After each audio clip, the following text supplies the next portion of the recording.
vocacionista e lá conversar partindo da carta aos Hebreus, e esse nosso olhar é em Padre Justino, né? Em Jesus e em Padre Justino. Então, olhando para Jesus, nosso modelo maior, e olhando para Padre Justino, nosso modelo vocacionista, proponho que a gente comece dando uma passada no que os irmãos responderam no questionário para o capítulo acerca desta temática, o vocacionista e a pobreza evangélica. Eu tirei esse título exatamente do contexto do questionário. O que você propõe para uma vida religiosa vocacionista mais evangelicamente pobre e mais rica na partilha dos bens? As respostas: observância das constituições, 52 irmãos; transparência no uso do dinheiro por parte de cada um, 53 irmãos; evitar tanta disparidade no modo de viver entre nós, religiosos vocacionistas, 49 irmãos; e outras respostas: evitar gastos inúteis, maior transparência, recuperar a praxe da prestação de conta mensal, não a observância legalista. Outra pergunta feita foi o modo e o testemunho de viver a nossa pobreza se exprimem em maneira... Aí as respostas: maneira digna, 88 irmãos; maneira exagerada, 5 irmãos; maneira miserável, 17 irmãos; e contra-testemunho, 13 irmãos.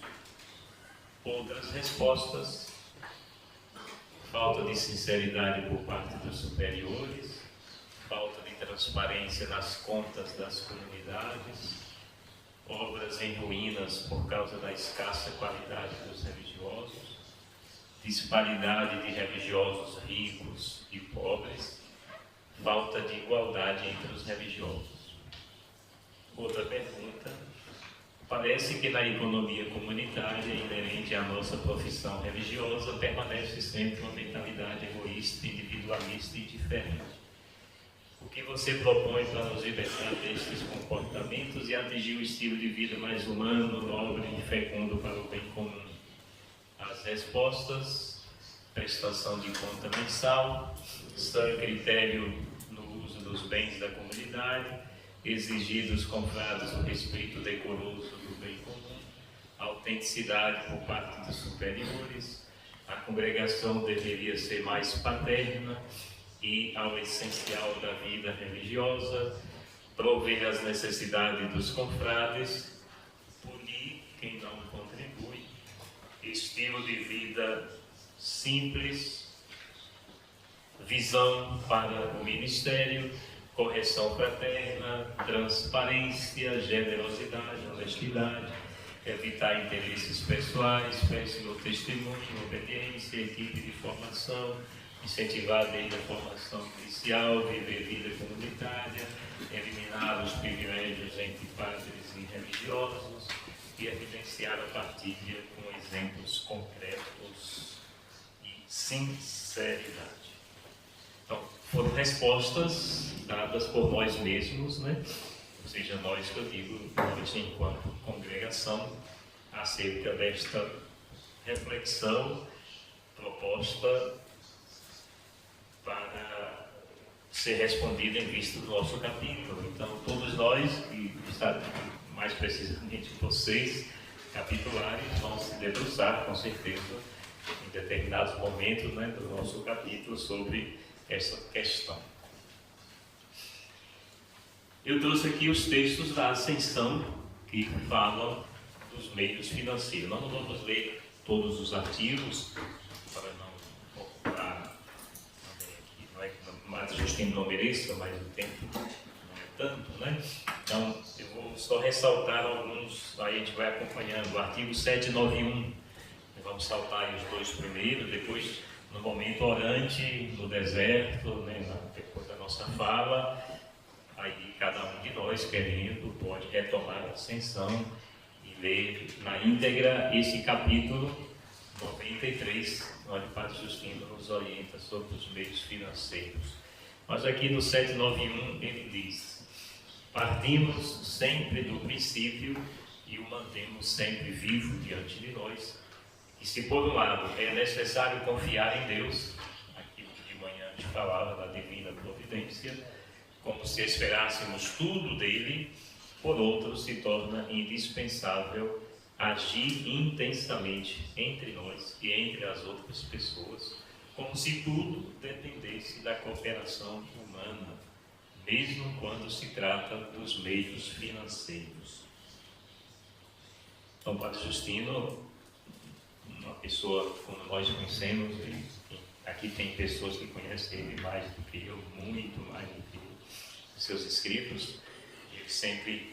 Ele era uma pessoa muito espiritual, né, muitíssimo, né, de comunhão com Deus, mas também um homem muito pé no chão, né, que sabia de que também Deus conta com a gente. Daí essa que é uma citação que ele faz de uma outra pessoa, mas muito belo quando nos aponta nesse caminho. Confiar em Deus como como se tudo dependêssemos dele, como de fato dependemos, mas ao mesmo tempo fazer tudo o que está ao nosso alcance como se tudo dependesse só de nós.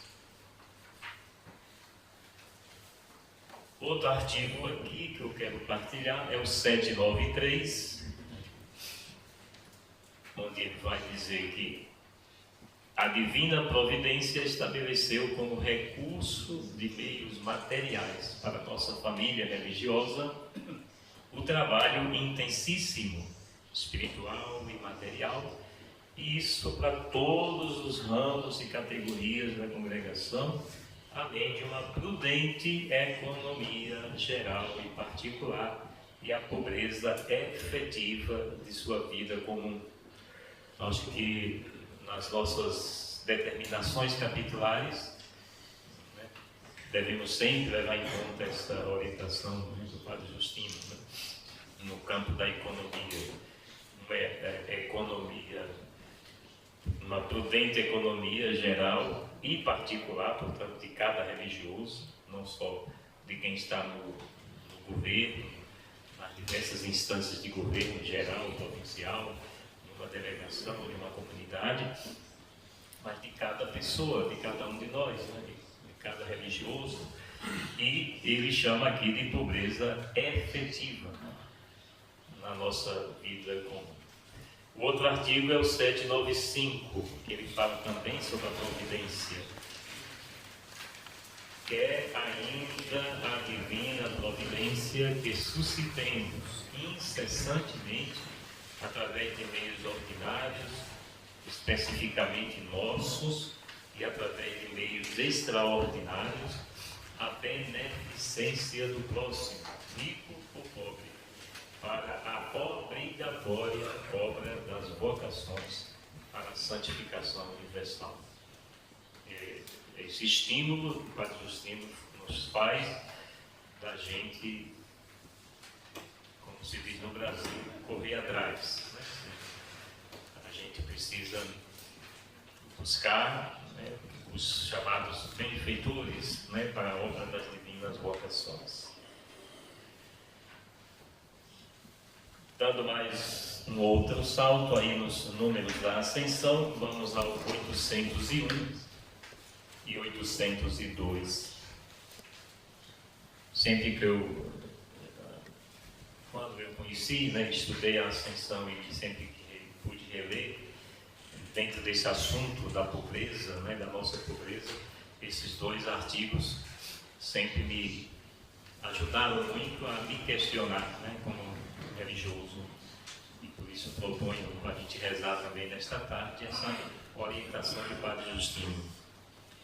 Aqui ele vai falar do que é que pode levar a gente a entrar numa crise econômica, né? O que é que pode causar dificuldades. Ele usa assim, na linguagem aqui está em português, está em todas as traduções. Outras vezes somos atribulados pela questão material por causa da falta de laboriosidade pessoal e comum, pela falta de economia pessoal e comum, por alguma infidelidade na execução das disposições dadas pelos benfeitores, pela dureza de coração em relação aos nossos confrades, especialmente os enfermos. E continua no artigo seguinte: somos atribulados por causa da mesquinhez no decoro e na magnificência do culto e da casa de Deus, por causa da violação do voto de pobreza, por causa das exceções e das dispensas nas observâncias religiosas, por submissão e confiança nos cálculos, nas promessas e meios humanos e nas habilidades naturais, e por causa dos pecados ocultos de alguém. E na proposta dele, então, está lá no 804, toda vez que a gente passa por uma dificuldade econômica, o caminho é de fazer um retiro, né?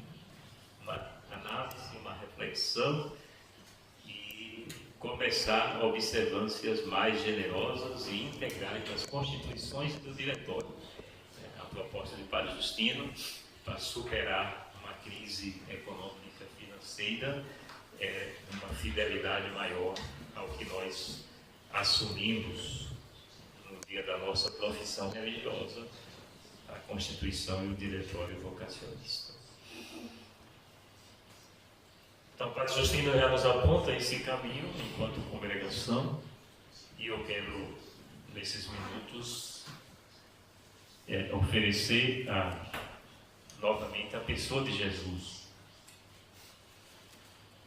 Jesus, nós vimos já um Jesus de identidade assumida, Jesus um servidor, e agora quero propor a nossa oração nessa perspectiva da temática da tarde, que é a vocacionista e a pobreza evangélica.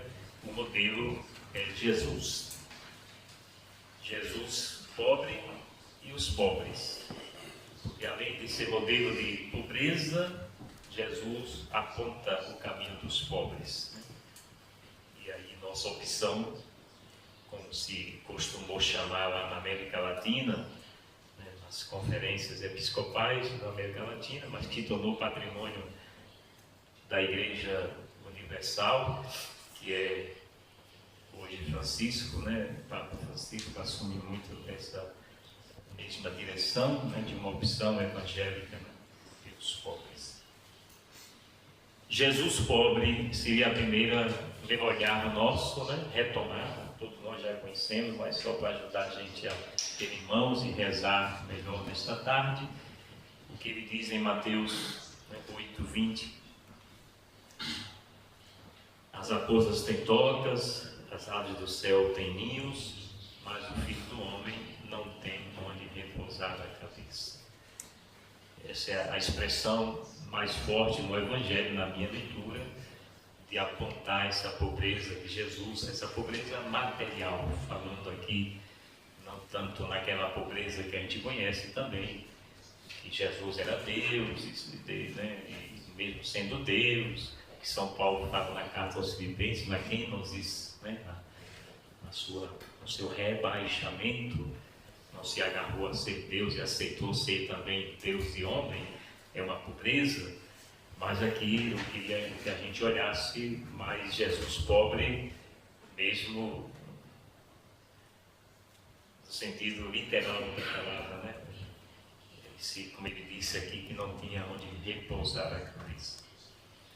Jesus pobre que aponta o caminho da pobreza. Ele não só viveu pobre, mas indicou o caminho da pobreza. Mateus 19:21 é um desses textos que a gente pode rezar contemplando essa orientação de Jesus. O encontro com aquele jovem, homem, de acordo com os evangelhos, cada um chama de um jeito. Ele responde: olha, se você quer ser perfeito, vá, venda tudo o que tem, dê o dinheiro aos pobres e você terá um tesouro no céu. Depois venha e siga-me. Então, Jesus, para aquele jovem que queria, entrar no reino, ele dá o caminho da pobreza. Vá, venda tudo o que tem. João Paulo II, certa vez, numa reflexão para o Ano Internacional da Juventude, já tem um pouquinho de tempo, mas acho que ele disse, continua valendo, ele, refletindo sobre esse evangelho, ele falava de quanta coisa o jovem precisa vender para poder, então, seguir Jesus mais livremente. E nós, também, na vida religiosa, quanta coisa nós vendemos, aqui não tanto vender literal, mas abrimos mão para seguir Jesus pobre.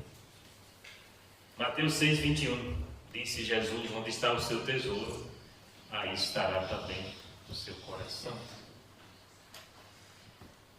Jesus pobre, Jesus aponta o caminho da pobreza, e Jesus que veio para os pobres, Ele é pobre, aponta o caminho da pobreza e diz claramente que veio para os pobres. Lucas 4,18, o Espírito do Senhor está sobre mim, porque Ele me consagrou com a unção para anunciar a boa notícia aos pobres. E Mateus 11,5, na resposta dada para João Batista, aos pobres é anunciada a boa notícia. Jesus, pobre, aponta o caminho da pobreza, veio para os pobres e se identifica com os pobres. Mateus 25:40, eu garanto para vocês, todas as vezes que vocês fizerem isso a um dos menores dos meus irmãos, foi a mim que o fizeram. E o oposto, Mateus 25:45, todas as vezes que vocês não fizeram isso a um desses mais pequeninos, foi a mim que não o fizeram. Creio que todos nos lembramos do contexto aí do capítulo 25 de Mateus. Viveu com fome, com sede, nu, preso, estrangeiro, doente, e me serviu. Foi a mim que vocês serviram quando serviram a um desses pequeninos. Eu estou me referindo muito ao documento Vita Consagrata, talvez alguém possa dizer, mas já está há tanto tempo, mas é o último documento, eu diria, a exortação apostólica pós-sinodal, sobre nós, sobre a vida consagrada, e permanece com seu valor.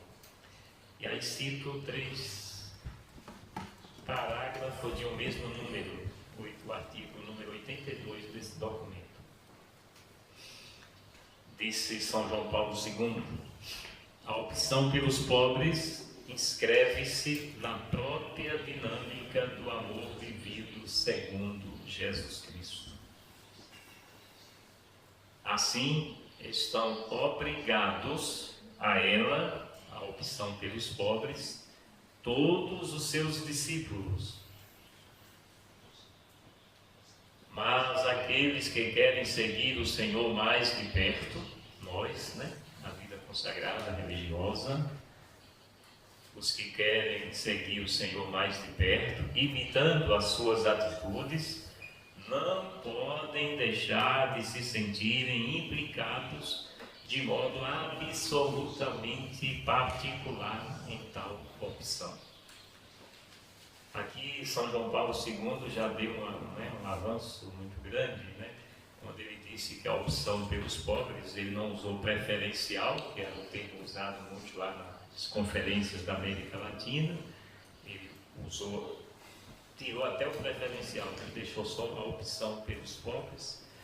Ele diz que se inscreve na própria vida cristã como um todo, e todos estão obrigados a esta opção. Ninguém de fora.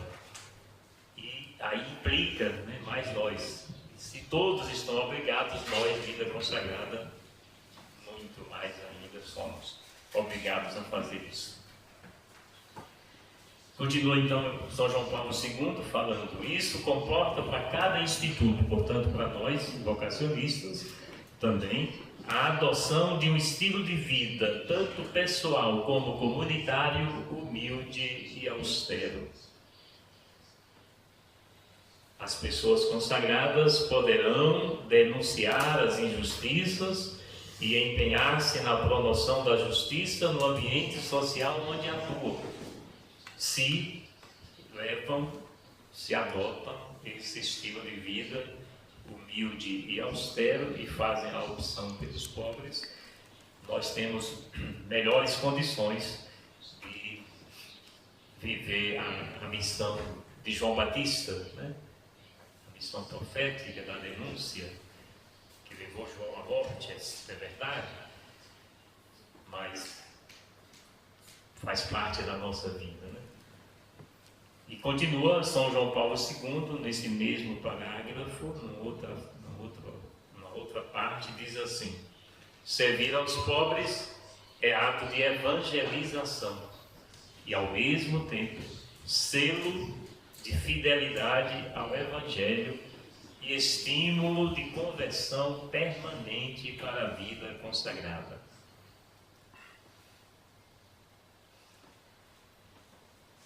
Permitam-me trazer 2 artigos aqui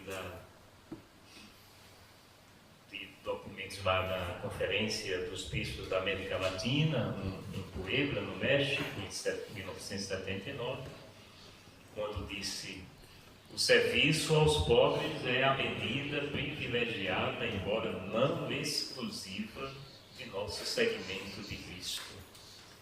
Medida privilegiada do serviço aos pobres. E depois continua o mesmo documento de Puebla, dizendo: os pobres merecem uma atenção preferencial, seja qual for a situação moral ou pessoal em que se encontrem. Ninguém serve os pobres porque os pobres são santos. Nós servimos os pobres porque eles se encontram numa situação moral, numa situação, mesmo que não moralmente corretos, eles se encontram numa vida desumana e Deus não quer nenhuma vida humana vivida desumanamente. No outro documento da América Latina, lá da Conferência dos Bispos da América Latina, realizada no Brasil, Aparecida, diz assim: devemos dedicar tempo aos pobres, prestar a eles amável atenção, escutá-los com interesse, acompanhá-los nos momentos difíceis, escolhê-los para compartilhar horas, semanas ou anos de nossa vida e procurando, a partir deles, a transformação de sua situação. A opção pelos pobres é uma resposta concreta ao mandamento novo que Jesus nos deu. A caridade cristã deve ser praticada em 3 níveis complementares. O nível da caridade assistencial, dar o que a pessoa precisa de imediato para sobreviver. O nível da caridade promocional, oferecer condições para a pessoa obter por si mesma o que precisa para sobreviver. E o nível da caridade libertadora, que é o atuar na sociedade para romper as causas da miséria e da exclusão. Nesse sentido, é profundo o ensinamento do Concílio Vaticano II, no documento Apostólica Actositatem, número 8, sobre a vocação dos leigos. Diz o documento do Concílio: a fim de que este exercício da caridade esteja para além de toda a suspeita e como tal apareça, veja-se no próximo a imagem de Deus. segundo a qual foi criado. E a Cristo Senhor, a quem verdadeiramente se oferece o que se dá ao necessitado. E respeite-se com a maior delicadeza a liberdade e a dignidade da pessoa que recebe o auxílio. Não se manche a pureza de intenção por qualquer proveito de utilidade própria ou pelo desejo de domínio. Continuou o concílio dizendo: primeiro satisfaçam-se as exigências da justiça e não se ofereça como dádivas de caridade o que já se deve por título de justiça. Suprimam-se não só os efeitos, mas as causas dos males. Orientem-se os auxílios de tal modo que aqueles que os recebem, pouco a pouco, se libertem da dependência externa e se bastem a si próprios.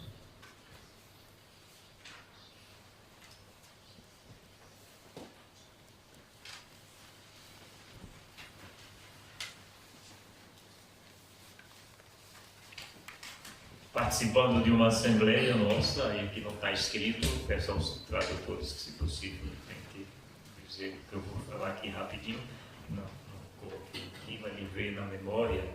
Eu participei de uma assembleia convocada por Dom Caputo, ali no seu primeiro mandato, e dentre as conversas naquela assembleia entrou essa questão, né, da nossa presença em lugares pobres, em países mais pobres, como o Brasil, por exemplo, né, que eu ali representava.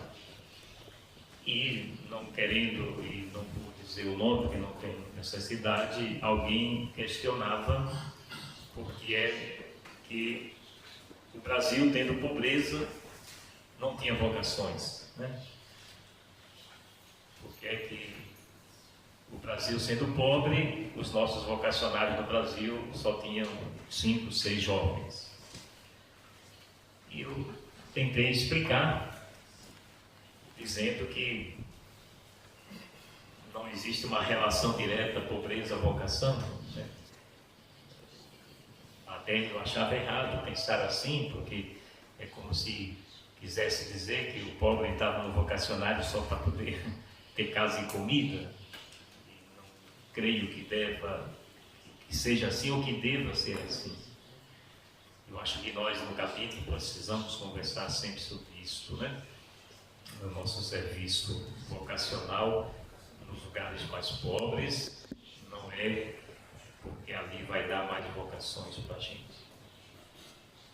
É porque é ali que nós temos que estar, dentro da opção evangélica, e creio eu, do próprio nosso fundador, né, o Padre Justino, que eu sempre li, pode seja uma posição que os meus irmãos que conhecem mais os escritos dele podem dizer que eu estou errado, mas quando ele fundou a congregação para ajudar os jovens pobres a ter condições de responder à vocação, de se tornarem padres, porque ele também foi jovem pobre e quase que não consegue ser padre por causa da sua condição de pobre.